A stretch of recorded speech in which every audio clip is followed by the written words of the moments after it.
A quiet farmer faces down a gang of outlaws terrorizing the local market, hiding a deadly secret beneath his humble appearance. When they threaten the woman he cares about and set fire to his barn, will his forgotten Marine combat skills be enough to save her and stop their reign of terror? I never wanted any trouble. That's what I kept telling myself as I stacked the last crate of tomatoes at my market stall. The morning sun felt good on my face as I arranged my vegetables in neat rows. 20 years of working this land had given me calloused hands and a quiet life. That's all I wanted after what I'd seen overseas. Fresh produce. Get your fresh produce here. I called out to the passing shoppers. The Saturday market was buzzing with families picking through fruits and vegetables. Kids ran between stalls while parents chatted with neighbors. This small-town feeling was exactly why I'd chosen this life after taking off my uniform. I noticed them before they reached my stall. 3 men in black leather vests, moving through the crowd like wolves among sheep. People stepped aside, conversations hushed as they passed. The biggest one, with a thick beard and tattooed arms, walked straight up to my display and picked up a tomato. "Nice produce, old man," he said, squeezing the tomato until it burst in his hand. Red juice dripped between his fingers onto my carefully arranged display. "I'm Ryder. My friends and I are new in town." My jaw tightened, but I kept my face blank. "That'll be $2. The men laughed. The one called Ryder wiped his hand on my apron, leaving a red smear. "Funny guy. Listen carefully. We're providing protection for market vendors now. Insurance, you might call it." "Don't need insurance," I said flatly. "Sheriff's office does fine." Ryder's smile disappeared. He leaned closer. I could smell leather and cigarettes. "Sheriff can't be everywhere. Accidents happen. Fires start. Trucks break down." His finger jabbed into my chest with each threat. My heart rate didn't change.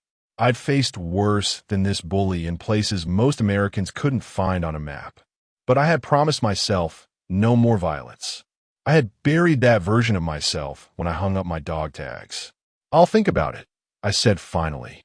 "Don't think too long," Ryder replied, knocking over an entire crate of tomatoes with his boot. They rolled across the ground, some getting crushed under passing feet. "We'll be back this afternoon for our first payment. $500. Cash." I watched them move down the road to Sarah's flower stall. Sarah had been my neighbor for 5 years, her small greenhouse operation just down the road from my farm. She glanced nervously in my direction as the man approached her. "Jake," an older voice called from behind me. It was Frank, who sold honey at the stall opposite mine. Those are the same guys who showed up at the Miller farm last week. Day after old Miller refused to sell, his tractor mysteriously caught fire. I knelt down and began picking up my ruined tomatoes, keeping my eyes on Sarah's stall. She was shaking her head at something Ryder said. I didn't like how close he was standing to her. "I mind my own business," I told Frank, though my eyes never left Sarah. "That's what Miller said too," Frank muttered. I straightened up when I saw Ryder grab Sarah's wrist. Without thinking, I started moving toward her stall. "Everything okay here?" I asked, my voice carrying a tone I hadn't used in years. Ryder turned, still holding Sarah's arm. "Just explaining business to the flower lady. She seems confused about how things work now." "I think she understands fine," I said. "And I think you're done here." Something in my stance must have registered with him. His eyes narrowed as he gave me a longer look. He released Sarah's arm, but stepped closer to me. "You got some kind of hero complex, farmer?" he asked, poking a finger into my chest again. 20 years ago, I would have broken that finger before he knew what happened. Instead, I stood still, hands relaxed at my sides. "No heroes here. Just think the lady said no." Ryder's 2 friends moved to flank him. One was heavy-set with a shaved head. The other was younger, thin with nervous eyes. Something about him seemed familiar, but I couldn't place it. "We'll see you this afternoon, farmer," Ryder said with a smile that didn't reach his eyes. "Both of you." He glanced at Sarah before walking away. Sarah's hands trembled as she rearranged her flowers. "Thanks, Jake." "Those men." She shook her head. "Lock your greenhouse tonight," I told her. "And maybe stay somewhere else." The market crowd slowly returned to normal as the 3 men left. But I noticed other vendors looking nervous, whispering among themselves. Some were already packing up, though the market would normally run for hours more. I returned to my stall and began cleaning up the mess. Under my faded flannel shirt, my shoulder ached where shrapnel had once torn through muscle and bone, a reminder of another life. By early afternoon, half the vendors had packed up and left. Those who remained looked over their shoulders constantly. I sold what I could and loaded the rest in my old pickup truck. As I closed the tailgate, Sheriff Patterson strolled by. Heard there was some trouble, Jake. Nothing serious, I said, though we both knew better. Can't do much without someone filing a complaint, he said, not quite meeting my eyes. I nodded. Small-town sheriff, not eager to tangle with organized trouble. I couldn't blame him. Just be careful, Jake, Patterson added. These aren't local boys looking for mischief. They've been moving through counties up north, causing real problems. As he walked away, I spotted the 3 men returning. They moved with purpose, Ryder in front, scanning the remaining stalls. His eyes locked with mine across the market. Jake, Sarah called, hurrying over to my truck. They're back. What are we going to do? I opened my glove compartment and pulled out the cash box where I kept my market earnings. $500 would wipe me out for the week. But what choice did I have? As the men drew closer, the younger one looked directly at me. There was something in his eyes, recognition. But how would he know me? I'd never seen him before today. Ryder stopped in front of us, hand extended. Payment time, farmer. Before I could respond, tires screeched to the market entrance. A black SUV with tinted windows pulled in, drawing everyone's attention, including Ryder's. Saved by the bell, he smirked. But we're not going anywhere. And now we know where your pretty friend works too. He nodded toward Sarah, whose face went pale. As they backed away toward the SUV, the young one glanced over his shoulder at me again. This time I caught it, the small scar above his right eyebrow. Memories flooded back of a burning transport vehicle, a young private screaming for help, my hands pulling him from the wreckage. Had he recognized me too? And if he had, what would happen when Ryder discovered a former Marine recon sniper was the quiet farmer he decided to threaten? The market closed early that day. Vendors packed up in a hurry, throwing nervous glances toward the black SUV still parked at the entrance. I took my time loading my truck, watching as the men from the SUV talked with Ryder's group. Something was happening in my quiet town, something that made my combat instinct stir after years of being buried. Need a hand. The voice startled me. Sarah stood behind my truck, arms wrapped around herself despite the warm day. Almost done, I replied, securing the last crate. You heading home? She nodded, but her eyes kept darting toward the men. Jake, I'm scared. They came to my greenhouse yesterday, before the market. Just looking around, they said, but the way they looked at me, my jaw tightened. I'll follow you home. Make sure you get in safe. Thanks, she whispered, then hesitated. There's something else. I overheard them talking about a meeting tonight at the old Miller barn. Something big is happening. I helped Sarah into her car and followed her down the county road toward our farms. The countryside looked peaceful, green fields stretching to the horizon, occasional farmhouses with smoke rising from chimneys. Hard to believe trouble had found its way here. After making sure Sarah was safely inside her house, I drove the half-mile to my own farm. The 2-story farmhouse needed painting, and the barn roof had a spot that leaked when it rained hard. But it was mine, paid for with years of military service and then honest work. Inside, I went straight to my bedroom and pulled an old trunk from under my bed. I hadn't opened it in years. The key was on my dog tag chain, which I kept in my nightstand drawer. My hands hesitated over the lock. You're not that man anymore, I reminded myself. But I opened anyway. Inside lay the remnants of another life. My dress blues carefully folded, medals in their cases, a K-bar knife, and photos of young men in desert camo. Some of those men never came home. At the bottom, wrapped in cloth, was my Beretta M9. I kept it legally after discharge. Never thought I'd need it again. My phone rang. It was Sarah. Jake, she said, her voice trembling.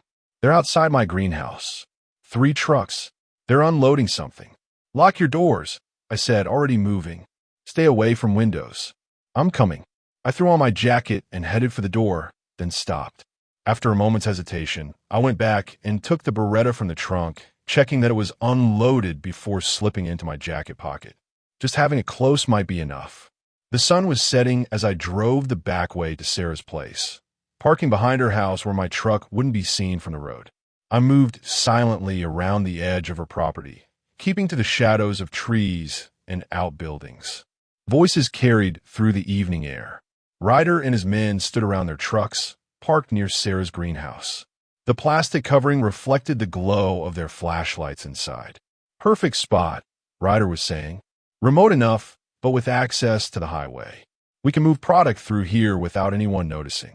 The younger man, the one who looked familiar, spoke up. Maybe we should find somewhere else. There are empty buildings in town. Too visible, Ryder snapped. We need somewhere they won't look. And the flower lady's place is perfect. Once we explain how things work, she'll cooperate. I slipped closer, keeping low. They were sizing up Sarah's greenhouse for something illegal, drugs most likely, and they were planning to force her to let them use it. What if she calls the cops? The young man asked. Ryder laughed, a cold sound. Ooh, sheriff, do nothing. Besides, we'll make sure she understands what happens to people who don't cooperate. I'd heard enough. Moving back toward Sarah's house, I knocked softly on her back door. She opened it immediately, fear written across her face. They're planning to use your greenhouse for something illegal, I explained quickly. We need to call the sheriff. Sarah's laugh was bitter. Already did. He said he can't come out for suspicious vehicles without more evidence. So they probably just want to buy flowers. Then we need to get you somewhere safe tonight, I said. Pack a bag. While Sarah packed, I kept watch through the windows. The men were still outside, but now they were unloading large plastic bins from one of the trucks into the greenhouse. Whatever they were planning, it was happening now. My phone buzzed. A text from an unknown number. Sergeant Wilson? It's Tanner. Need to talk. Alone. Tanner. The name hit me like a punch. Private Daniel Tanner, the kid I'd pulled from that burning transport in Hellman Province. The thin young man with Ryder. That's why he looked familiar. The scar above his eyebrow was from that day. I texted back, south edge of property. 5 minutes. Come alone. Who was that? Sarah asked, returning with a small suitcase. Maybe our break, I replied. Change of plans. I'm meeting someone who might help us. You stay here, doors locked. Sarah grabbed my arm. Jake, be careful. There's something I need to tell you. A loud knock at the front door cut her off. We both froze. Sarah, open up. We know you're home. Ryder's voice boomed through the door. Go out the back, I whispered, pushing her toward the rear door. Take my truck. Keys are in it. Go to Frank's place. What about you? I'll handle this, I said, my voice dropping to a tone I hadn't used in years. As Sarah slipped out the back, I moved to the front hallway. The knocking had turned to pounding. Last chance before we come in anyway. Ryder shouted. I opened the door, standing squarely in the frame. Ryder's surprise was visible for only a second before his face hardened. Where's the flower girl? He demanded. Not here, I replied, and not coming back tonight. Ryder's eyes narrowed. This isn't your business, farmer. Step aside. Behind him stood the heavy-set man and 2 others I hadn't seen before. No sign of Tanner. I'm making it my business, I said, feeling a familiar calm settle over me. The calm before combat. This is private property. You're trespassing. Leave now. Ryder's laugh was ugly. Or what? You'll call the sheriff? I own him. No, I said quietly. I won't call anyone. Something in my tone made Ryder hesitate. He studied me with new interest. You're not just some hick farmer, are you? He asked. I said nothing, maintaining eye contact. Check him. Ryder ordered the heavy-set man, who stepped forward. I let him pat me down, finding the Beretta in my pocket. He pulled it out with a grin. Look what we got here, he said, handing it to Ryder. Playing soldier, farmer? Ryder examined the gun. Military issue. So you served. That's supposed to scare me. Just want you to leave, I said evenly. We don't need trouble here. Trouble already found you, Ryder sneered, pointing my own gun at me. Now where's the girl? A vehicle's engine roared to life, my truck starting. Ryder's head whipped around as headlights swept across the yard. Stop her, he shouted. 2 men ran toward the truck as Sarah gunned the engine. She swerved around their vehicles and headed for the road, but one of Ryder's men reached his truck in time to follow. Ryder turned back to me, fury in his eyes. Big mistake. Now you've got no ride, no gun, and a whole world of pain coming your way. He raised the Beretta. Something moved in the darkness behind him. Tanner appeared, his face conflicted. Ryder, he said, boss wants us at the barn. Now, says the buyer's arriving early. Ryder lowered the gun, but his eyes promised retribution. Your lucky day, farmer. But we'll be back. He tucked my Beretta into his belt. And tell your girlfriend, if she goes to the cops, we'll burn this whole place down. They left, engines revving as they pulled away. I waited until their taillights disappeared down the road before letting out the breath I'd been holding. A figure stepped out from the shadows of the barn. Sergeant Wilson. The voice was tentative. Haven't been called that in a long time, I replied, recognizing Tanner as he approached. You saved my life, he said. Afghanistan. The transport hit an IED. You pulled me out before the ammo cooked off. I nodded. What are you doing with these people, Tanner? His eyes dropped. Came home, couldn't find work. They offered me a job. Didn't know what they were really into until I was in too deep. He looked up, desperation in his eyes. It's bad, Sarge. Really bad. They're moving drugs through these rural counties, setting up labs in remote places. And they're not just threatening people. They've hurt folks who didn't cooperate. Why tell me this? I asked, though I already knew. Because they're planning something worse, Tanner said, his voice dropping. The boss is coming tonight with a shipment.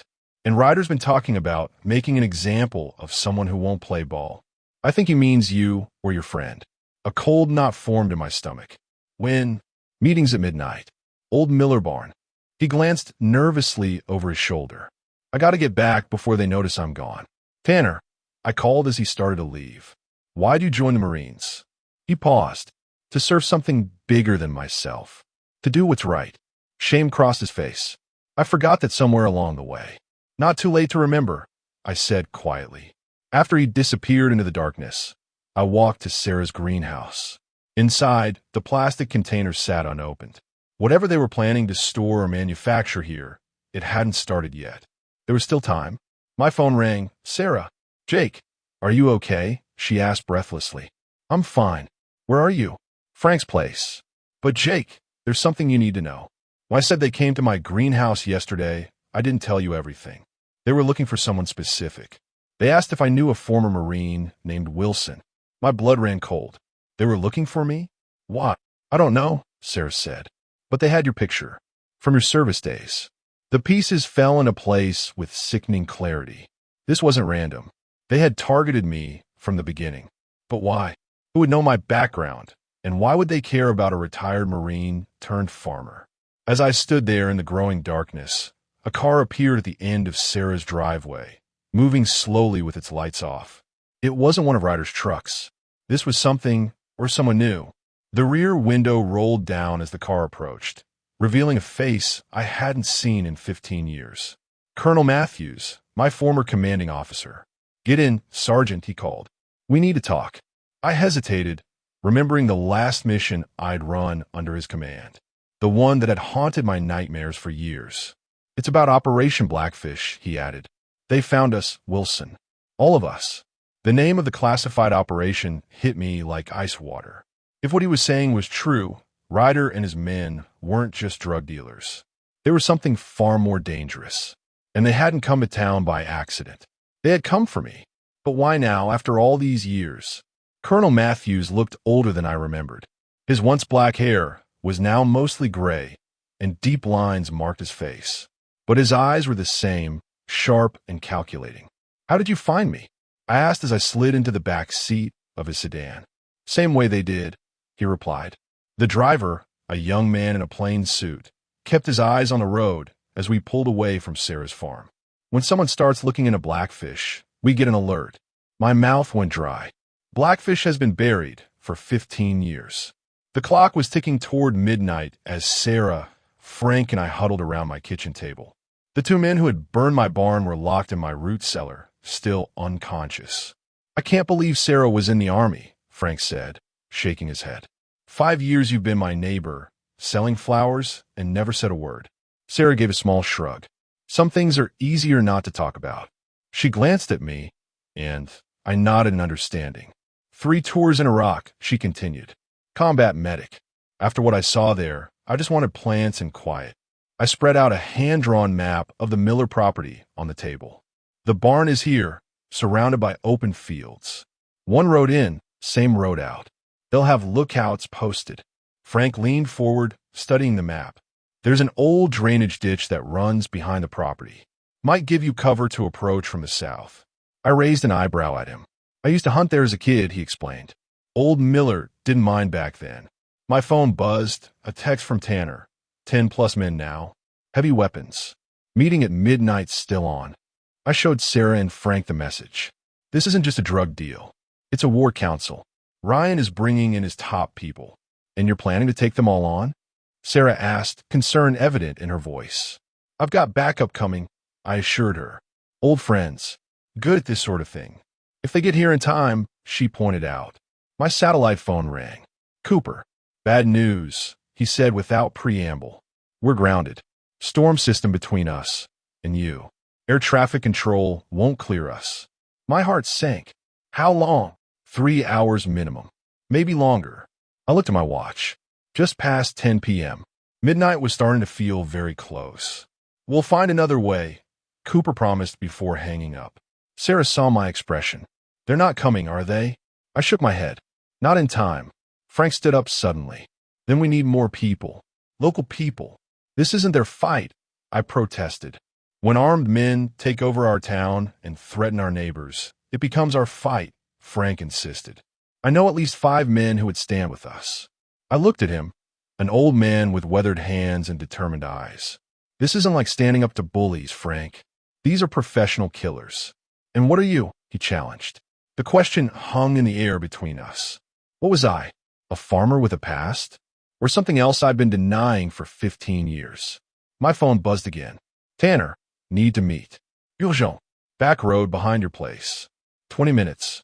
I have to go, I said, showing them the message. Sarah, if Cooper calls again, tell him the situation.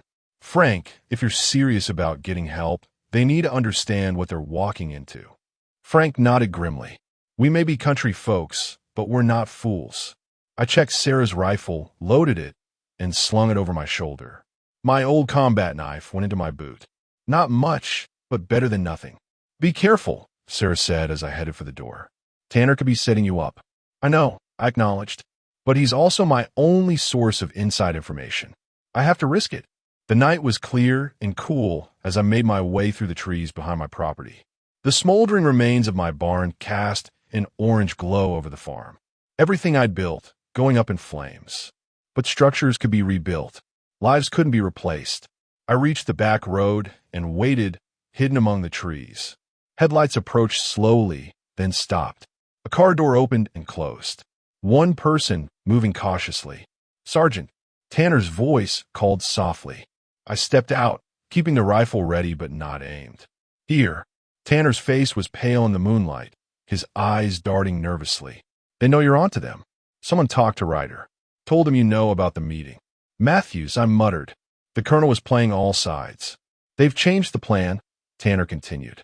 Ryan's still coming, but they're going to hit your friend's place first. The flower lady. They think you'll be there. My blood ran cold. When? Now. They left 10 minutes ago. 3 trucks, 8 men. I was already running back toward my farm. Sarah was there, alone with Frank. Easy targets. Wait. Tanner called after me. There's more. But I couldn't wait. Every second counted now. I sprinted through the woods, branches slapping at my face. My lungs burned. Not as young as they once were, but fear drove me forward. As I broke through the tree line, I saw lights on in my house. Sarah would be there, waiting for me, and Ryder's men were on their way. I burst through the back door, startling Sarah, who was on the satellite phone. They're coming here, I gasped, trying to catch my breath. Ryder's men. Now. Understanding immediately, she spoke into the phone. Change of plans. We're under attack at Jake's farm. She hung up and turned to me. Cooper says they're trying to find ground transportation. Still hours away. Where's Frank? I asked, looking around. Left to gather his friends. Said he'd meet us at Miller's barn before midnight. I checked the windows, seeing nothing yet. We need to leave. Now. Sarah moved, with military efficiency, gathering essential supplies. My truck or through the woods? Woods, I decided. They'll watch the roads. We were just heading for the back door when headlights swept across the front windows. Engines rumbled in my driveway. Too late, I muttered, moving to peek through the curtains. 3 pickup trucks, men jumping out carrying weapons. I counted 8, just as Tanner had said. Upstairs, I directed Sarah. Better defensive position.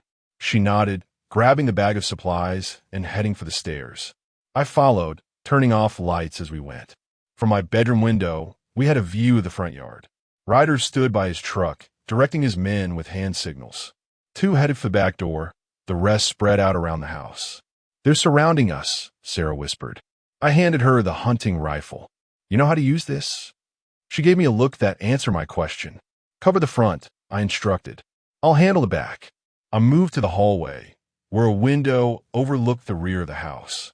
The 2 men were approaching cautiously, checking corners. They hadn't spotted the root cellar where their companions were locked up. My mind raced through options. The house wasn't defensible for long. We were outnumbered and outgunned. We needed an exit strategy. The sound of breaking glass came from downstairs. They were forcing entry. Time was running out. I rejoined Sarah at the bedroom window. Ryder was still outside, watching the house. If we could take him out, it might disrupt the others. Can you hit him from here? I asked Sarah. She sighted down the rifle. Yes, but it won't stop the others. It'll confuse them. Give us a chance to break out the back. She nodded, taking aim. But before she could fire, something unexpected happened. A truck came barreling down the road toward my farm, horn blaring. Behind it, 2 more vehicles. Frank, Sarah breathed. It was indeed Frank, but not alone. His truck skidded to a stop at the end of my driveway, and 5 men jumped out, carrying shotguns and hunting rifles. The other vehicles disgorged more armed townspeople. Ryder and his men turned in surprise. They'd expected an easy target, not reinforcements. Wilson, Ryder shouted toward the house. Come out now, or we burn it down with you inside. I looked at Sarah. Stay here. Cover me. What are you doing? She hissed. Buying time, I replied, moving to the hallway. From the top of the stairs, I called down. Let these people go, Ryder. Your quarrel is with me. I heard movement below, boots on hardwood. No more games. Ryder's voice came from the bottom of the stairs. Ryan wants you alive, but he didn't say undamaged. Come down now. Tell me something first. I stalled. How much is he paying you to help avenge his father? A pause. What are you talking about? Hassan al-Mahdi, I said. Ryan's father. The man my team captured 15 years ago. Another pause, longer this time. I don't know any Ryan. Or his father. Henderson hired us. Henderson, I repeated, confused. James Henderson. Runs security for Blackwater Industries. Contracted us to secure distribution routes through rural counties. Said you were DEA, undercover. The pieces fell into place with sickening clarity. Matthews had lied to me. This wasn't about Blackfish or Ryan al-Mahdi. This was something else entirely. Outside, I heard shouting as Frank's group confronted Ryder's men in the front yard. A distraction, but not for long. I heard footsteps on the stairs. They were coming up. No more time for talk. Sarah, I called urgently. The window in the guest room. Fire escape. She appeared in the hallway, eyes wide but focused. What about you? I'll hold them here. Buy you time. Not happening, she said firmly, grabbing my arm. Together or not at all. Before I could argue, the first of Ryder's men appeared at the top of the stairs. I tackled him, driving him back into the man behind him. They tumbled down in a tangle of limbs. Go, I shouted to Sarah. Instead, she raised a rifle and fired a shot over the stairwell, not to hit but to scatter the men below. It worked, buying us precious seconds. Together we ran for the guest room. I yanked open the window and helped Sarah onto the fire escape. As she climbed down, I heard men regrouping in the hallway. I was halfway out the window when the door burst open. One of Ryder's men charged in, gun raised. I threw myself the rest of the way out, bullets splintering the window frame above me. On the ground, Sarah waited, covering me as I descended. Once down, we ran for the cover of trees behind the house. Shots rang out from the front yard. Frank's group exchanging fire with Ryder's men. A full-blown firefight was erupting on my quiet farm. We need to get a miller's barn, I told Sarah as we reached the trees. If what Ryder said is true, this isn't what I thought. Someone else is pulling the strings. Henderson, Sarah repeated. Blackwater Industries. Why'd I know that name? They're a big defense contractor, I explained as we moved through the woods. Private military. But what would they want with rural drug routes? Maybe it's not about drugs, Sarah suggested, keeping pace with me despite the rough terrain. My phone vibrated. A text from Tanner. Did you get out? Meet at the drainage ditch behind Miller's barn. I showed Sarah. Can we trust him? Do we have a choice? She countered. We changed direction, cutting through the forest toward Miller's property. The sound of gunfire faded behind us, but my worry for Frank and the others grew with each step. Your friends from town don't stand a chance against professional mercenaries, I said grimly. You'd be surprised, Sarah replied. Half of them are veterans, and the others have been hunting these woods their whole lives. The revelation caught me off guard. Frank organized a militia? In the hour he was gone? Sarah's smile was tight. Small towns. Everyone knows everyone, and everyone watches out for their own. As we approached Miller's land, we moved more cautiously. The barn was lit up, vehicles parked outside. Guards patrolled the perimeter. Security's tight, I whispered as we crouched in the underbrush. Whatever's happening in there is big. There, Sarah pointed to our right. The drainage ditch Frank had mentioned, running along the southern edge of the property. And crouched beside it, barely visible in the shadows, was Tanner. We worked our way over to him, staying low and using the terrain for cover. Sergeant, Tanner greeted me with obvious relief. You made it. What's happening? I demanded. Ryder said he works for someone named Henderson from Blackwater Industries.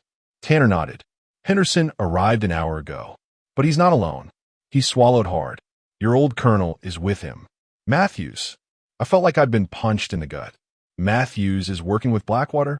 Not just working with them, Tanner said. He's running the operation. I heard them talking. This isn't about drugs. It's about something called Project Catalyst. Some kind of weapon. Sarah and I exchanged glances. The situation was getting more complicated by the minute. We need to get inside, I decided. See what they're planning. There's a back entrance, Tanner offered. Delivery door for farm equipment. Only one guard. I studied him for a moment. Why are you helping us, Tanner? You're risking everything. His eyes dropped. When you pulled me from that burning transport, you didn't just save my life. You told me something I never forgot. You said, the man you become after this is the one that matters. I haven't been that man lately. Time to change that. The sound of approaching vehicles drew our attention back to the barn. A convoy of black SUVs rolled up the dirt drive. That's him, Tanner whispered. Ryan Almaty. A tall, elegant man in an expensive suit stepped out of the lead vehicle, flanked by bodyguards. Even from this distance, I could see the resemblance to his father. The pieces still didn't fit. Matthews, Henderson, Ryan Almaty. Enemies on paper, now working together. What could unite them? Whatever Project Catalyst is, I said quietly, it's big enough to bring together a defense contractor, a rogue military officer, and the son of a terrorist. And they've set up shop in our backyard. Sarah checked the hunting rifle. So what's the plan? I watched as Ryan disappeared into the barn, his bodyguards taking up positions outside. We go in, I decided. Find out what Project Catalyst is. And then we stop it. The determination in Sarah's eyes matched my own. Lead the way, Sergeant.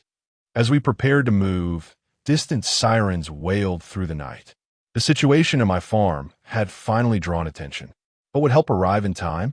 And who exactly would it be helping? So we thought. Matthews handed me a folder. Inside were photos of familiar faces, my old team. 6 men, including myself. 4 of the photos had red X's marked through them. Johnson was found 3 months ago. Fishing cabin in Montana. Made it look like an accident. Martinez was next, then Delaney last month. We almost got to Richards in time.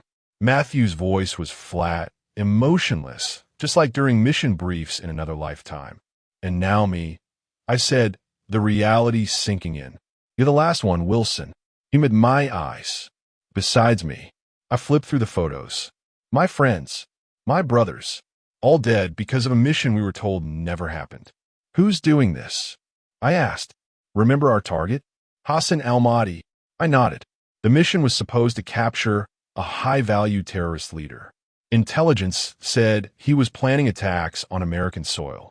We went in quiet, no official sanction. He had a son, Ryan. He was 16 when we hit that compound.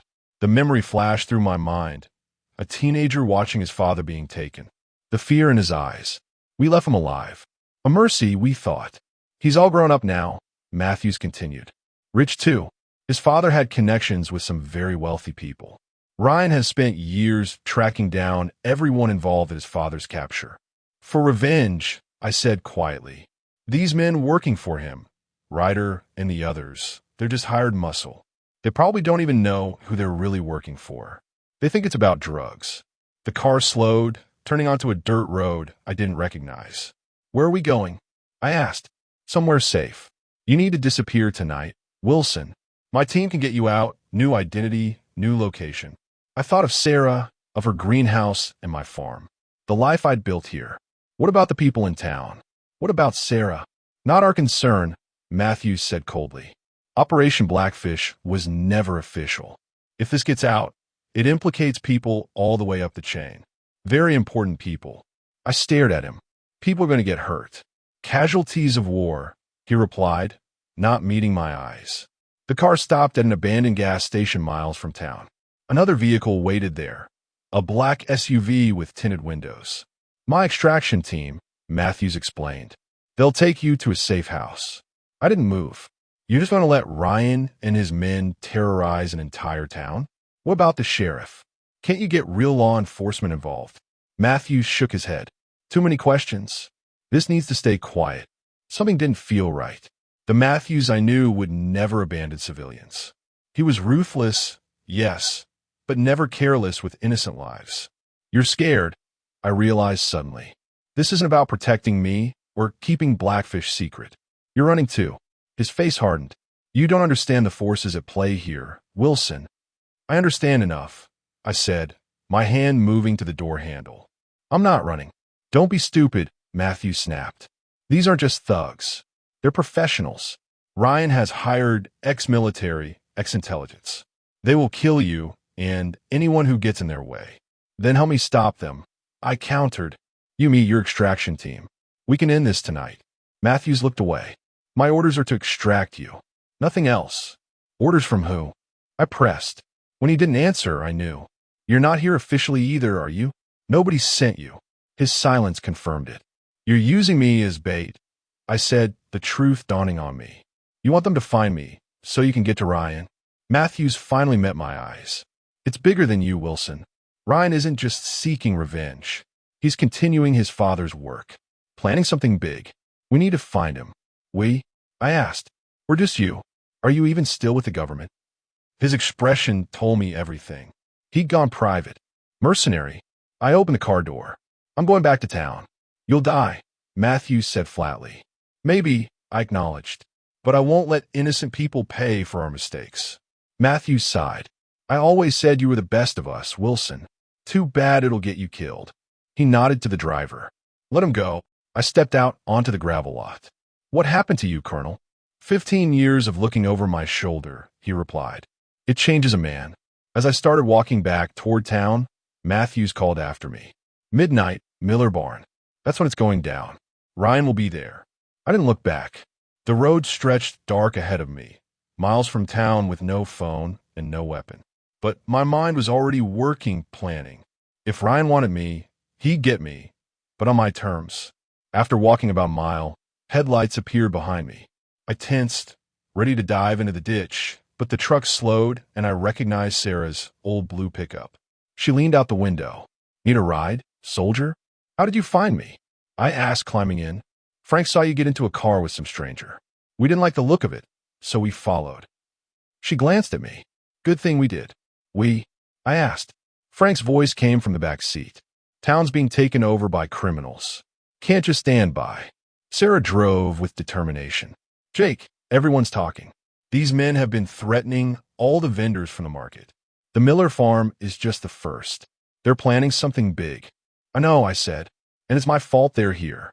I explained about Operation Blackfish, about Ryan Almaty seeking revenge, leaving out the classified details. They listened without interrupting. So, this isn't about drugs? Sarah asked finally. The drugs are just cover, I explained. Tonight at the Miller barn, Ryan himself is coming. After that, they'll have no more use for this town. Or its people, Frank added grimly. We drove in silence for a moment. I need to get to my farm, I said finally. There are things there I need.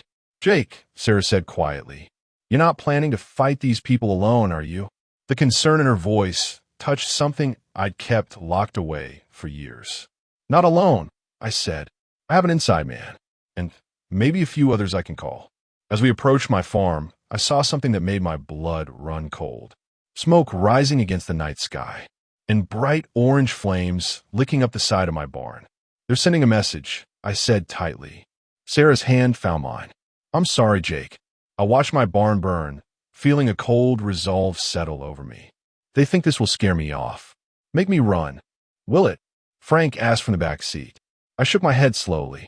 No, it just means I don't have to worry about keeping my farm intact anymore. Sarah looked at me, understanding dawning in her eyes. What are you planning, Jake? Something they won't expect. I replied, watching the flames climb higher. A farmer who fights back. We parked behind the house, away from the burning barn. Through the trees, I could see two men watching the fire, making sure it spread. Stay here, I told Sarah and Frank, slipping out of the truck. Moving through familiar ground, I circled behind the men. They were so focused on the fire, they never heard me approach. One held a gas can, laughing as my years of work went up in flames. I hadn't fought hand-to-hand in 15 years, but some skills never leave you. The first man went down without a sound, a precise strike to the base of his skull. The second turned just in time to see me before joining his friend in unconsciousness. I dragged them away from the barn, binding them with their own belts. No point trying to save the structure now. It was already half gone. Inside the house, I went straight to my bedroom and pulled the trunk from under the bed again. This time, I opened it without hesitation. Beneath my uniform lay what I needed, a satellite phone that still worked after all these years. I dialed a number I'd memorized, but never thought I'd use. After 3 rings, a gruff voice answered. Identity code, Sierra Whiskey 39 Alpha, I replied. A pause. Then, Wilson, Jesus, man, we thought you were dead. Not yet, Coop, I said, recognizing the voice of my former spotter. But I will be soon without help. How fast can you get to me? Depend where you are. I gave him my location. I've got about 4 hours before everything goes sideways. What's the situation? Cooper asked, all business now. Blackfish is back. They found us all. I'm the last one, besides Matthews. Cooper swore softly. Martinez? Richards? Gone, I confirmed. And the man responsible is coming here tonight. Ryan Almaty, Cooper said. Not a question. You knew. I asked, surprised. We've been tracking him, Cooper replied. Lost him 3 days ago. Should have guessed he was heading your way. I heard movement in the background, Cooper barking orders. We could be there in 3 hours, he said finally. Try not to die before then. No promises, I replied, feeling something like hope for the first time that day. After hanging up, I pulled out the rest of my old equipment. Tactical vest, combat knife, field glasses. No firearms, those I'd surrendered upon discharge. But I'd make do. Sarah appeared in the doorway. Eyes wide at the sight of my military gear spread across the bed. Those men outside are tied up, I told her. They'll be unconscious for a while, but we should move them somewhere secure. She nodded, then held out something wrapped in cloth. I think you might need this. I unwrapped it to find a hunting rifle, old but well-maintained. It was my father's, she explained. I kept it after he passed. Our eyes met, and I saw something there I hadn't noticed before. Strength, determination, and something more. You never told me how a flower farmer got so brave, I said quietly. A small smile touched her lips. Maybe someday I'll tell you about my time in the Army. If we survive tonight. Act 5. I laid out my combat medals one by one on the truck's tailgate. The morning sun caught the brass and made it shine. My fingers traced the Purple Heart, remembering the day I earned it. The photo of my recon unit stared back at me, faces forever young and brave.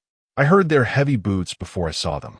Ryder and his gang rounded the corner, cocky grins fading when they spotted what I'd arranged. 3rd Battalion, Scout Sniper, 2 tours, I said, my voice calm and low. I didn't raise it. I didn't need to. I'm not looking for trouble, but I need you to understand who you're threatening. Ryder's eyes darted from the metals to my face, then to his gang. For just a second, I saw something flicker in his eyes, doubt, maybe even fear, before his face hardened again. War's over, soldier boy, he spat, but his voice had lost some of its edge. Out here, we're the law. As they turned to leave, one of them hung back. Young guy, nervous-looking, with eyes that seemed to carry more weight than his years should allow. Something about him seemed familiar, like a face from a dream you can't quite place. He glanced at my medals, then quickly looked away when our eyes met. I watched them swagger across the market, but my mind was spinning. Where had I seen those eyes before? The rest of the market day crawled by. Vendors kept their heads down, handing over cash when Ryder's gang passed through. Sarah tried to catch my eye from her flower stall, her face painted with worry. I gave her a small nod, trying to look more confident than I felt. By afternoon, dark clouds rolled in, matching the mood. The first fat raindrops sent people scurrying for cover.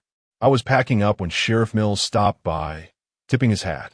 Heard there was some trouble, he said, leaning against my truck. Nothing I can't handle, I replied, securing a tarp over my produce. These boys aren't just regular troublemakers, Jake, he said, voice dropping. Ryder's connected to some bad people across the state line. Been trying to build a case for months. Then do your job, I said, harder than I meant to. Mills sighed. It's not that simple. People are scared. Nobody talks. He handed me a card. Call me before you do anything stupid. I pocketed the card without a word. The sheriff walked away, boots splashing and forming puddles. Thunder cracked overhead as I finished loading the truck. The market had cleared out, vendors rushing home before the storm hit full force. Only Sarah remained, struggling with her heavy buckets of flowers. I crossed over to help her. Let me get those. Thanks, Jake. Her smile was warm despite the chill in the air. Someday, huh? You could say that. I lifted the buckets into her van. You should be more careful. Those guys. I saw what happened, she cut in. What you showed them. Is it true? You were a Marine? I nodded, suddenly uncomfortable. I'd spent years building a quiet life here, leaving the past buried where it belonged. You never mentioned it, she said softly. Not something I talk about. Rain pounded harder on the metal roof of the market. Sarah touched my arm gently. You don't have to face them alone, you know. The whole market's behind you. That's what I'm afraid of, I said. People could get hurt. A crash of thunder made us both jump. Through the curtain of rain, I caught a glimpse of a motorcycle parked across the street, its rider watching us. When lightning flashed again, he was gone. Back at my farm, I checked the perimeter like I used to check our camp in Helmand Province. Old habits. The storm had grown into a wild thing, wind whipping trees into a frenzy. My farmhouse creaked and moaned against the assault. In my bedroom, I pulled out the lockbox from under my bed. The combination came to my fingers automatically, my son's birthday. Inside, beyond the metals and papers, lay my K-bar knife, still in its sheath. I hadn't touched it in years. My phone rang, startling me. Jake. Sarah's voice trembled through the speaker. Someone's outside my house. I can see shadows moving past my windows. Lock your doors. Stay away from windows. I'm on my way, I said, already grabbing my jacket. No, wait. The line went dead. I tried calling back. Nothing. The storm must have knocked out the cell towers. Or something worse. I grabbed the K-bar, sliding it into my boot like I'd done 1,000 times before. As I headed for the door, headlights swept across my front window. A vehicle was coming up my long driveway. I killed the lights and moved to the side of the window. An old pickup truck came to a stop. Through the rain-streaked glass, I could make out a single figure sitting inside, engine running. Minutes passed. The driver didn't move. I was weighing my options when the truck's lights flashed 3 times in quick succession. That pattern. We used it in Afghanistan when approaching friendly positions. Cautiously, I stepped onto the porch, rain immediately soaking through my shirt. The truck's door opened, and a young man from Ryder's gang stepped out, hands raised to show he was unarmed. Rain plastered his hair to his forehead. "Sergeant Wilson," he called over the storm. "You probably don't remember me." I squinted through the rain, that nagging familiarity tugging harder. Then it hit me, not the face of a man, but a boy. A terrified boy I'd dragged from burning metal in a foreign desert. "Private Tanner?" I asked, disbelief making my voice crack. He nodded, rain streaming down his face like tears. "What are you doing with them?" I demanded. "It's complicated," he said, stepping closer. "But I needed to warn you. Ryder saw those medals today. He's not backing down. He's coming for you tonight. And he knows about the flower lady too." The world seemed to stop for a moment, even as the storm raged around us. Sarah's call suddenly made horrible sense. "When?" I asked. "Now," Tanner said, checking his watch. "They're coming now." Lightning split the sky, illuminating both our faces. In that flash, I saw the broken boy I'd saved years ago, and he saw whatever I'd become in the years since. In that moment, we both knew exactly what was coming, and I knew I couldn't run from who I was anymore. I laid out my combat medals one by one on the truck's tailgate.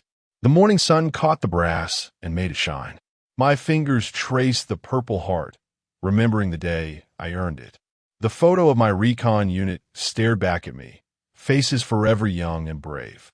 I heard their heavy boots before I saw them. Ryder and his gang rounded the corner, cocky grins fading when they spotted what I'd arranged. "3rd Battalion, Scout Sniper, 2 tours," I said, my voice calm and low. I didn't raise it. I didn't need to. "I'm not looking for trouble, but I need you to understand who you're threatening." Ryder's eyes darted from the medals to my face, then to his gang. For just a second, I saw something flicker in his eyes, doubt, maybe even fear, before his face hardened again.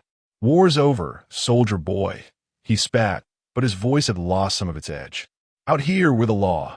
As they turned to leave, one of them hung back. Young guy, nervous looking, with eyes that seemed to carry more weight than his years should allow. Something about him seemed familiar, like a face from a dream you can't quite place. He glanced at my medals, then quickly looked away when our eyes met. I watched them swagger across the market, but my mind was spinning. Where had I seen those eyes before? The rest of the market day crawled by. Vendors kept their heads down, handing over cash when Ryder's gang passed through. Sarah tried to catch my eye from her flower stall, her face painted with worry. I gave her a small nod, trying to look more confident than I felt. By afternoon, dark clouds rolled in, matching the mood. The first fat raindrops sent people scurrying for cover. I was packing up when Sheriff Mills stopped by, tipping his hat. "Heard there was some trouble," he said, leaning against my truck. "Nothing I can't handle," I replied, securing a tarp over my produce. "These boys aren't just regular troublemakers, Jake," he said, voice dropping. "Ryder's connected to some bad people across the state line. Been trying to build a case for months." "Then do your job," I said, harder than I meant to. Mills sighed. "It's not that simple. People are scared. Nobody talks." He handed me a card. "Call me before you do anything stupid." I pocketed the card without a word. The sheriff walked away, boots splashing and forming puddles. Thunder cracked overhead as I finished loading the truck. The market had cleared out, vendors rushing home before the storm hit full force. Only Sarah remained, struggling with her heavy buckets of flowers. I crossed over to help her. "Let me get those." "Thanks, Jake." Her smile was warm despite the chill in the air. "Sambeha." "You could say that." I lifted the buckets into her van. "You should be more careful. Those guys." "I saw what happened," she cut in. "What you showed them. Is it true? You were a Marine?" I nodded, suddenly uncomfortable. I'd spent years building a quiet life here, leaving the past buried where it belonged. "You never mentioned it," she said softly.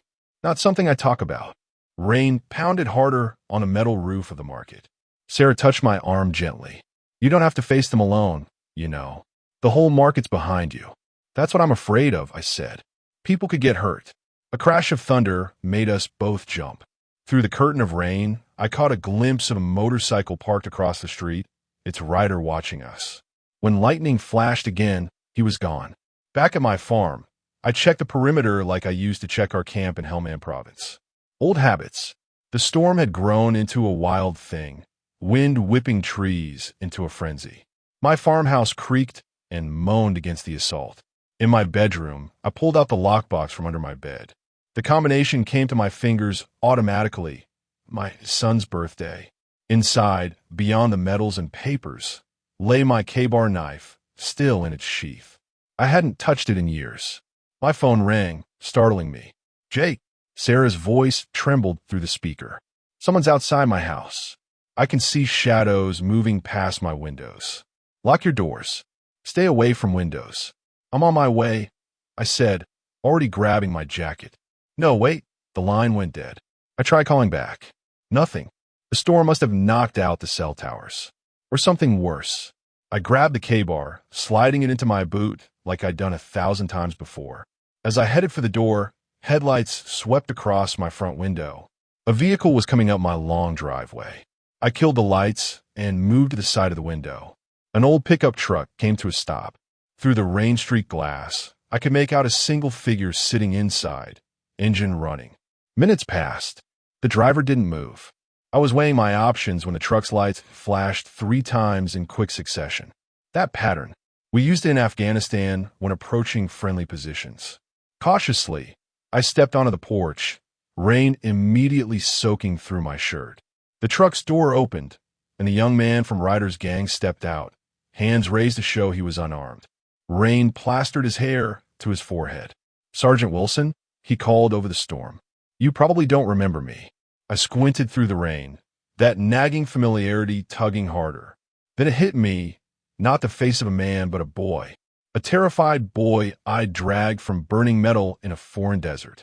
"Private Tanner?" I asked, disbelief making my voice crack. He nodded, rain streaming down his face like tears. "What are you doing with them?" I demanded. "It's complicated," he said, stepping closer. "But I needed to warn you. Ryder saw those medals today. He's not backing down. He's coming for you tonight.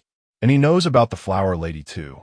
The world seemed to stop for a moment, even as the storm raged around us. Sarah's call suddenly made horrible sense. "When?" I asked. "Now," Tanner said, checking his watch. "They're coming now." Lightning split the sky, illuminating both our faces. In that flash, I saw the broken boy I'd saved years ago, and he saw whatever I'd become in the years since. In that moment, we both knew exactly what was coming, and I knew I couldn't run from who I was anymore. "You saved my life," Tanner said, his voice barely audible over the storm. Rain dripped from his nose as he stood, shivering on my porch. "That transport, the ID, I was trapped. You pulled me out when the others ran." The memory flashed in my mind. The smoking wreckage, screams mixing with radio chatter, the skinny private pinned beneath twisted metal. I'd forgotten his name until now, but never his eyes. They held the same fear tonight as they did that day. "Why are you with them?" I asked, ushering him inside out of the downpour. Tanner wiped his face with a sleeve. "Got back stateside, no skills, no money. My uncle knew Ryder. He looked at his boots, leaving puddles on my floor. Started as just riding with them. Then, things changed. Ryder got connected with bigger criminals. Started with protection money. Then, a crash of thunder cut him off. The lights flickered once, twice, then died.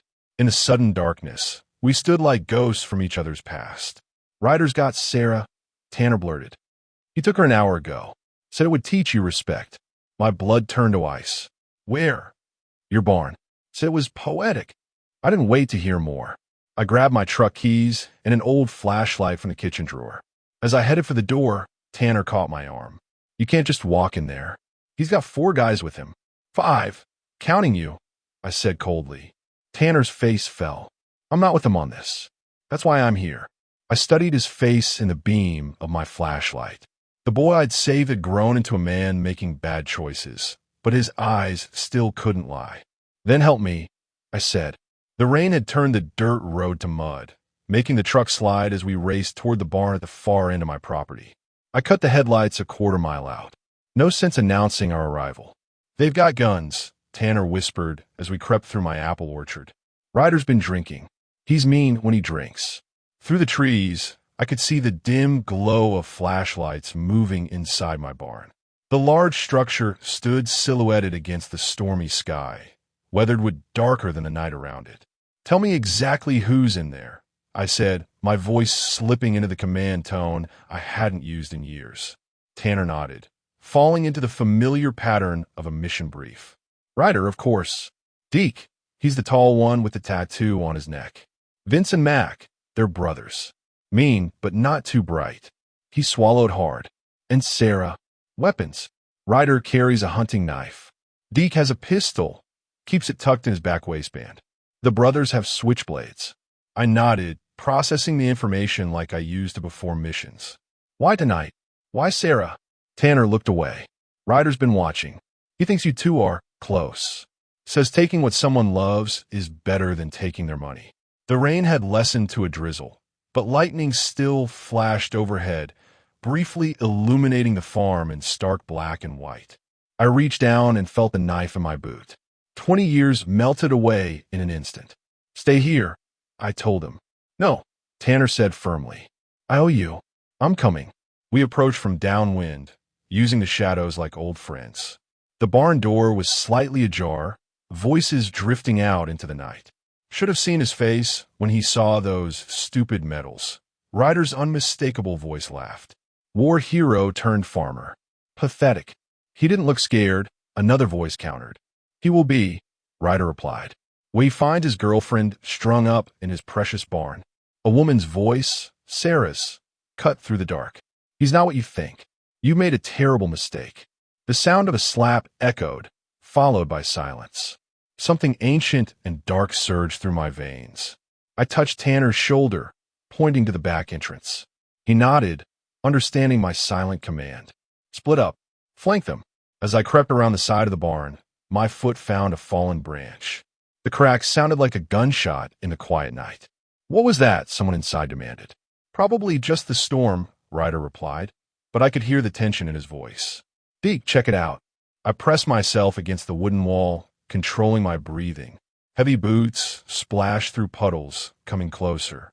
A beam of light swept past, probing the darkness. The tall figure of Deke emerged, pistol now in hand. He moved with the caution of someone who'd grown up looking over his shoulder. But he wasn't trained like I was. I waited until he'd passed, then moved silently behind him. My arm locked around his throat in a sleeper hold before he could make sound. The gun clattered softly into the mud as he struggled briefly, then went limp. I lowered him gently, taking his weapon. Checking the magazine. 3 rounds. Better than nothing. At the back of the barn, I could see Tanner slipping inside through the small door we use for feeding livestock. I counted to 30, giving him time to get into position. Through a crack in the wood, I could see Sarah tied to one of the support posts. Her left eye was swollen, a trickle of blood at the corner of her mouth. Rage bubbled up, threatening to overwhelm my careful planning. "Deke's taking his sweet time," one of the brothers said nervously. Ryder paced in front of Sarah, flipping his knife from hand to hand. Maybe our hero farmer showed up early for the party. I needed distraction. Looking around, I spotted my old tractor parked nearby. Perfect. One hard push set it rolling down the slight incline toward the barn. As it picked up speed, I rushed to the front entrance, staying low. The crash as it hit the barn wall was tremendous. Everyone inside shouted in surprise. In that moment of chaos, I slipped through the door. Vince was closest, turning toward the sound of the crash. He never saw my attack. A quick strike to his solar plexus doubled him over, and a knee to the face put him down. Max saw me and lunged with his blade. I sidestepped, caught his wrist, and used his momentum to slam him face first into the wooden post. He crumpled beside his brother. Ryder spun around, eyes wild in the dimness. "I knew you'd come," he snarled, knife glinting as lightning flashed through the high windows. "Let her go," I said calmly, standing in the center of the barn. Ryder smirked, moving behind Sarah. He pressed his blade against her throat. "I don't think so, hero. Not how this works." Sarah's eyes found mine, filled not with fear, but with fierce determination. She gave me the slightest nod.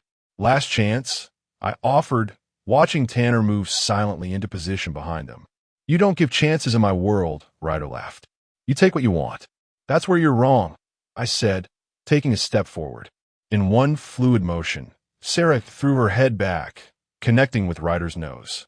He cursed, stumbling backward. Tanner rushed forward, tackling him to the ground. The knife skittered across the floor. I was there in 3 strides, boot on Ryder's chest. He looked up at me, with hatred and blood streaming from his nose. "Do it," he spat.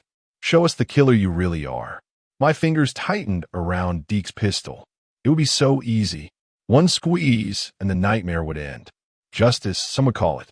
But as I stood there, I saw my reflection in Ryder's hate-filled eyes. Not a farmer, not even a Marine, but something I'd promised never to become again.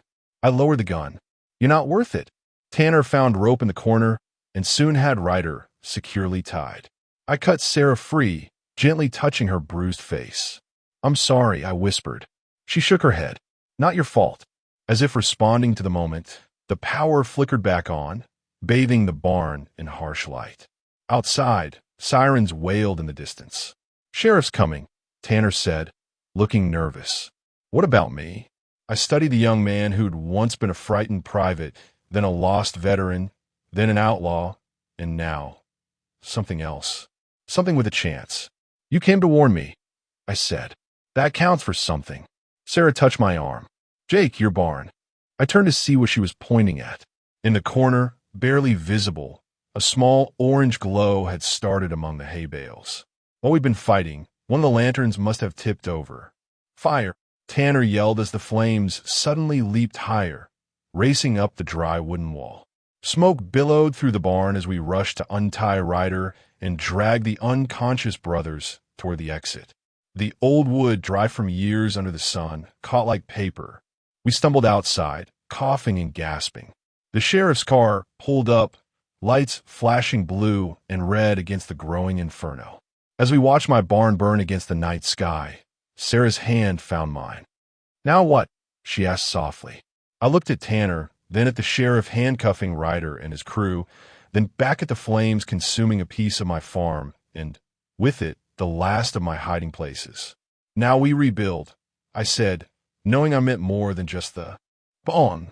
The fire roared higher, sending sparks into the night sky like angry fireflies. I could feel its heat on my face as I watched Sheriff Mills handcuff Ryder and the brothers.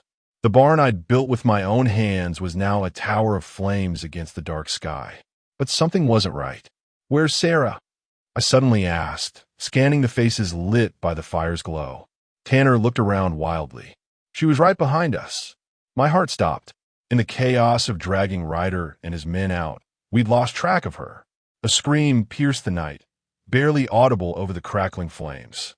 "She's still inside," I shouted, already running back toward the burning building. Sheriff Mills grabbed for my arm. "Jake, you can't go in there. The structure's not safe." I yanked free of his grip. "Call the fire department." I yelled over my shoulder, not slowing down. The barn entrance was now a wall of fire, hungry flames licking up the sides and across the old wooden beams overhead. Smoke billowed out in thick black clouds. I pulled my shirt over my mouth and dropped to my knees, crawling beneath the worst of the smoke. "Sarah," I called, my voice raspy. "Sarah, where are you?" The heat was incredible, like being inside an oven. Sweat poured down my face, immediately evaporating in the intense heat. My eyes stung and watered as I squinted through the smoke. A weak cough answered from the back corner. I crawled toward it, navigating around fallen beams and burning hay bales. Through the smoke, I could make out Sarah's form, pinned beneath a fallen support beam. "Jake," she coughed, reaching out a hand toward me. "I'm here," I said, reaching her side. "I'm going to get you out." The beam across her legs was heavy, but not impossible. As I braced my shoulders under it, footsteps pounded behind me. Tanner appeared through the smoke, his face blackened, eyes wide with fear. "Thought you could use backup, Sergeant," he coughed.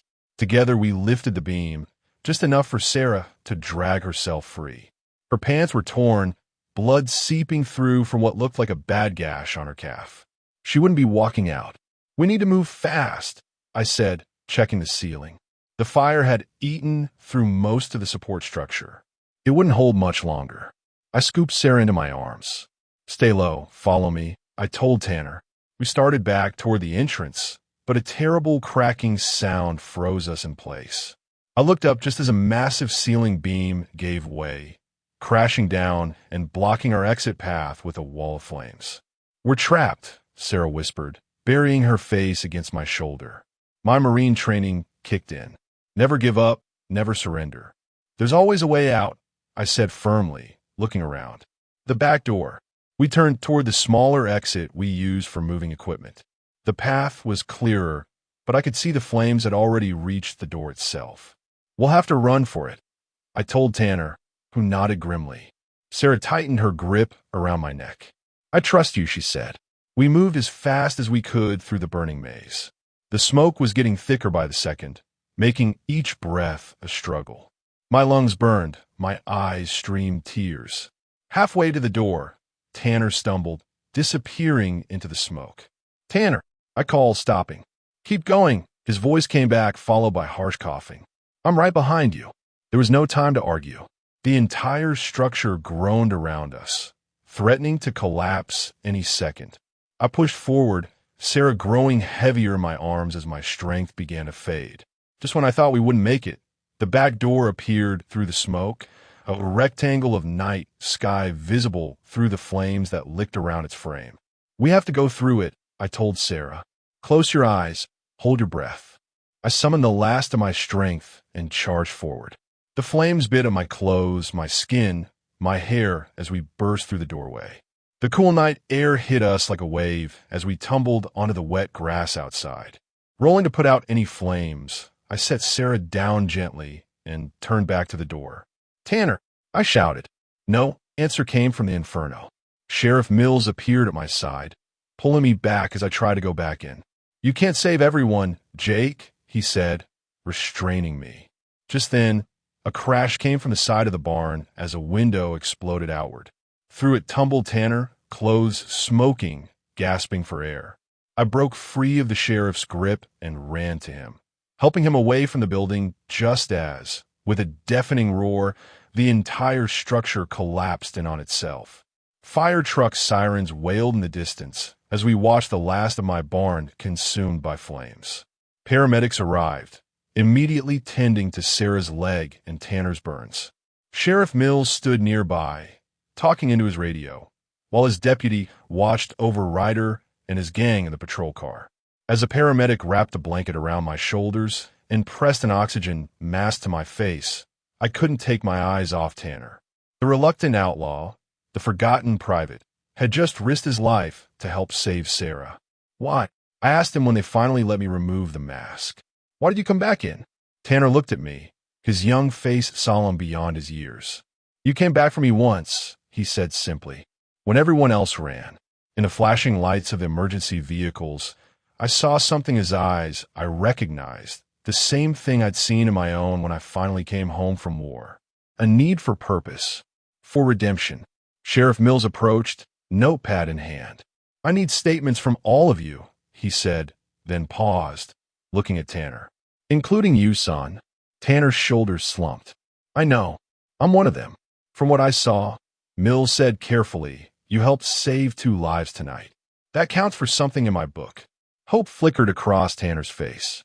The paramedics loaded Sarah into the ambulance. "Jake," she called, reaching out for me. I went to her side, taking her hand. "You came back for me," she whispered, tears cutting tracks through the soot on her face. "Always will," I promised. As they prepared to take her to the hospital, I looked back at what remained of my barn. 20 years of building a peaceful life, hiding from who I used to be. Now it was ashes. Sheriff Mills stood beside me. "What now, Marine?" he asked quietly.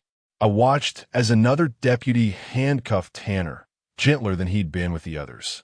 The young man caught my eye as they led him toward a second patrol car. "Now," I said, straightening my shoulders, "I stop hiding." Dawn was breaking over the mountains when I finally arrived at the hospital, carrying with me papers I'd had the sheriff print out. Sarah was awake, her leg bandaged, but otherwise okay. Her face lit up when I entered. "You look terrible," she smiled. "Feel worse," I admitted, sitting beside her bed. "But I brought something you should see." I handed her the papers, testimonials from every vendor of the market, statements about Ryder's gang and their threats. Evidence enough to put them away for a long time. Everyone came forward, I explained. Once they knew they weren't alone.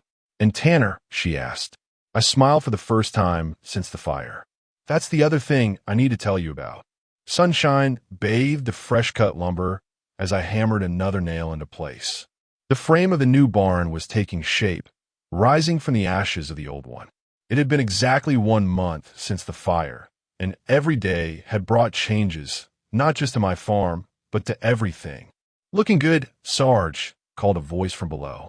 Tanner stood with his hand, shielding his eyes from the sun, a tool belt slung around his waist. I wiped sweat from my forehead with my sleeve. "Pass me that crossbeam," I called back. All around us, people worked in a steady rhythm. Old Bill Jenkins from the hardware store was measuring boards. The Rodriguez brothers were mixing concrete for the new foundation. Even Sheriff Mills had stopped by earlier, bringing donuts and coffee for everyone. I climbed down the ladder, taking a moment to survey the progress. Where charred remains had stood, a new structure was rising, bigger and stronger than before. Community, it turned out, built better barns than lone farmers. "Didn't expect this many people today," Tanner said, handing me a bottle of water. "Me neither," I admitted. When Judge Harmon had sentenced Tanner to 6 months of community service instead of jail time, I'd volunteered my farm as the place he could serve it. What I hadn't expected was how word would spread, or how many others would show up to help. A blue pickup truck pulled into the driveway, kicking up dust. Sarah stepped out, balancing a large tray of sandwiches with her good arm. Her other arm was still in a cast, but she'd insisted on bringing lunch every day. "The hero returns," called Bill, and a cheer went up from the workers. "They're just sandwiches," Sarah laughed, setting the tray on our makeshift picnic table. "He means you," I said quietly when she reached me. "They've all heard the story now." Sarah blushed. "I just did what anyone would do." But we both knew that wasn't true. After the fire, it was Sarah who had refused to press charges against Tanner. Sarah who had spoken to the judge about second chances. Sarah whose flower shop had become a meeting place for market vendors to organize against intimidation. The noon whistle blew from town, and tools were set down as everyone gathered for lunch. It struck me how different this was from my solitary life just weeks ago. Back then, I'd kept to myself, believing that peace meant isolation. Sarah sat beside me on a stack of lumber. "Penny for your thoughts," she said, bumping my shoulder gently with hers. "Just thinking about change," I replied. "All of this, it's not what I expected. Good change or bad?" I looked around at the people who had become more than neighbors. A retired couple who brought homemade pies, teenagers earning summer money, other veterans who'd heard about one of their own in trouble. Then my eyes found Tanner, laughing with the Rodriguez brothers over some joke. Good, I decided. Definitely good. After lunch, work resumed with renewed energy. I was showing Tanner how to properly frame a window when a black SUV pulled into the driveway. The government plates caught my attention immediately. 2 men in crisp suits stepped out, scanning the construction site until their eyes found me. Something in their stance, their alertness despite the casual clothes, marked them immediately. Military or former military. "Jake Wilson," the taller one called. Conversations died around us as I set down my hammer and approached them. "That's me. Colonel Frank Reeves," the man said, extending his hand. "And this is Major Hart. Could we speak privately?" Curious murmurs spread through the workers as I led the men toward the shade of the old oak tree. Sarah caught my eye, her expression questioning. I gave her a small nod to say it was okay. "What's this about?" I asked when we were out of earshot. Colonel Reeves studied me for a moment. "You've been on our radar for some time, Staff Sergeant. Your service record is impressive." I tensed. "That was a long time ago." "Not so long," Major Hart said. "Skills like yours don't just disappear." "What do you want?" I asked directly. The colonel handed me a folder. "We work with a program that helps veterans transition back to civilian life, particularly those who struggle with the adjustment." I opened the folder. Inside were brochures about veteran support services, along with paperwork for a grant program.